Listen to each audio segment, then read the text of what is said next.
गाउँभरिको मान्छे भेला गरेर गोल खेलिरहेको थियो। हात खुट्टा भाँचियोस्, चोटपटक लागोस्, त्यहीँ थप्छु अनि म। आजबाट फुटबल सकियो आमा। मेरो भाग्यमा छैन रहेछ फुटबल खेल्ने। हेलो नमस्ते सबैजनालाई सिने साथी नेपालमा। आज म तपाईहरुको माझमा नेपाली महिला राष्ट्रिय फुटबल टिमकी कप्तान एवं गोलरक्षक एन्जिला तुम्बापो सुब्बाको जीवनीमा आधारित सिनेमा एन्जिलाको रिभ्यू लिएर आएको छु। एन्जिला आफैले आफ्नो भूमिका निभाएको हुनाले पनि म यो सिनेमा हेर्नको लागि एकदमै आतुर थिएँ एन्जिलाले कस्तो काम गरेकी छिन् भनेर। अनि फिल्म हेर्न भनेर म हल पुगे एकदमै धेरै एक्साइटमेन्टको साथ। अनि हल पुग्दाखेरि हलमा चाहिँ 10-12 जना मान्छे मात्र थिए।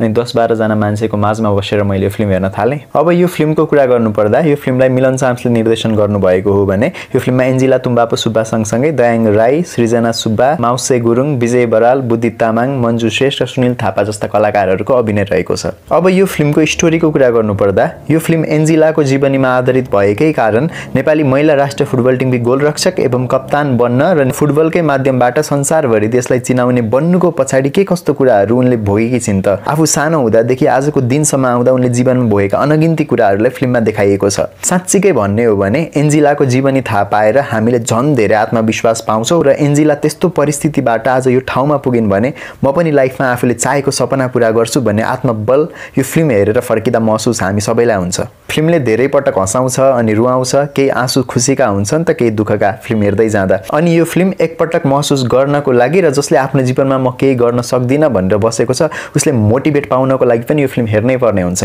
अब फिल्ममा भएको कलाकारहरूको अभिनयको कुरा गर्नुपर्दा एन्जिला तुम्बापो सुब्बा उनी फुटबलर भएर पनि यति राम्रो अभिनय गरेकी छिन् फिल्ममा। साच्चीकै भन्दा तितो लाग्ला तर नेपाली सिनेमा इन्डस्ट्रीको केही हिरोनीहरूको भन्दा धेरै राम्रो काम गरेकी छिन् एन्जिलाले यो सिनेमामा। उनको पात्र निकै इनोसेन्ट छ अनि आफ्नो जीवनीमा बनेको फिल्ममा आफैले आफ्नो भूमिका निभाएर र धेरै राम्रो अभिनय गरेर उनले धेरैजनाको मन जितेकी छिन्। त्यस्तै गरी दयाङ राईको यो सिनेमामा अभिनय हेर्दाखेरि गाउँ आएको बाटो सिनेमापछि एकदमै राम्रो अभिनय गरेको चाहिँ मैले यो सिनेमामा पाएँ। फिल्मको सुरुवातदेखि नै जुन किसिमको उनको मनको चाहना छ र त्यो चाहना पूरा गर्न उनले गरेका ती क्रियाकलापहरू हेर्दाखेरि एकदमै रमाइलो लाग्छ अनि फिल्ममा उनले धेरै नै राम्रो अभिनय गरेका छन्। त्यस्तै गरी सृजना सुब्बा उनले एन्जिलाको आमाको भूमिका निभाएकी छिन् अनि उनको पात्र देखेर धेरै माया लाग्छ हामीलाई फिल्मको कथाभित्र। एउटा आमाले आफ्नो छोरीको लागि देखाएको विश्वासले पनि मन प्रफुल्लित हुन्छ। त्यस्तै गरी माउसे गुरुङ उनले पनि यो सिनेमामा गजबकै काम गरेका छन्। सुरुमा रिस उठे पनि फिल्मको अन्त्यतिर उनको र एन्जिलाको एउटा सिन छ 2-3 मिनेटको सिनमा विदाउट डायलग जे चिजहरू हुन्छ ब्याकग्राउन्ड म्युजिकमा एकदमै आँखा रसाउँछ त्यो सिनमा र एकदमै माया पनि लाग्छ माउसे गुरुङलाई देख्दाखेरि। त्यस्तै गरी विजय बरालले हरेक सिनेमामा इम्प्रेस गर्दै आएका छन् र जुन सिनेमामा काम गर्छन् केही फरक स्वाद दिन्छन् अनि यो सिनेमामा पनि उनको पात्र निकै गजबको छ। हाफ टाइम पछि उनी गायब भए पनि हाफ टाइम अगाडि एकदमै धेरै मनोरञ्जन दिन्छन् विजय बरालले। त्यस्तै गरी बुद्धि तामाङ उनको यो सिनेमामा धेरै भूमिका छैन। हाफ टाइम पछि उनी 2टा सिनमा देखिन्छन् तर आफू भएको सिनमा उनले सदाझै राम्रो काम गर्छन् र हेर्दा रमाइलो लाग्छ उनलाई फिल्ममा। त्यस्तै गरी मन्जु श्रेष्ठ उनले दयाङ राईको बुढीको भूमिका निभाएकी छिन् अनि फिल्म हेरुन्जेल तपाईले दयाङ राईलाई सपोर्ट गर्नुहुन्छ फिल्म हेरुन्जेल भन्देखि पक्कै पनि उहाँको बुढीदेखि तपाईलाई रिस उठ्छ।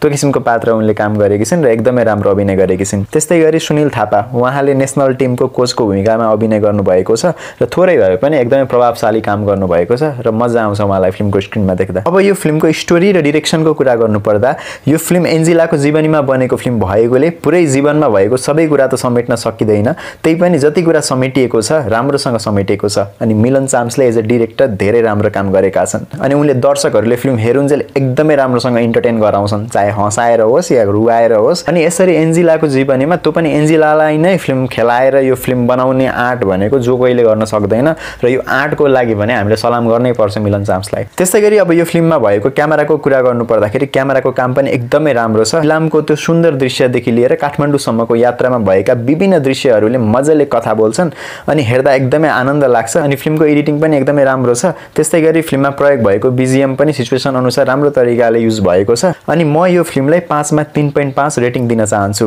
अनि तपाईहरु पनि एकपटक यो सिनेमा हेर्न सक्नुहुन्छ। फिल्मले राम्रोसँग हँसाउँछ, राम्रोसँग रुवाउँछ, सोच्न बाध्य बनाउँछ र एकदमै खतरा मोटिभेसन पनि दिन्छ। म पनि सक्छु, मबाट पनि हुन्छ भन्ने खतरा मोटिभेसन दिन्छ यो फिल्मले। अनि तपाईहरुले पनि यो फिल्म हेरेर फिल्म कस्तो लाग्यो के लाग्यो कृपया कमेन्ट बक्समा आफ्नो धारणा राख्न सक्नुहुन्छ। अनि अन्य यस्तै रिभ्यूको लागि हाम्रो यो भिडियोलाई लाइक, शेयर र च्यानललाई सब्स्क्राइब गर्न नभुल्नु होला।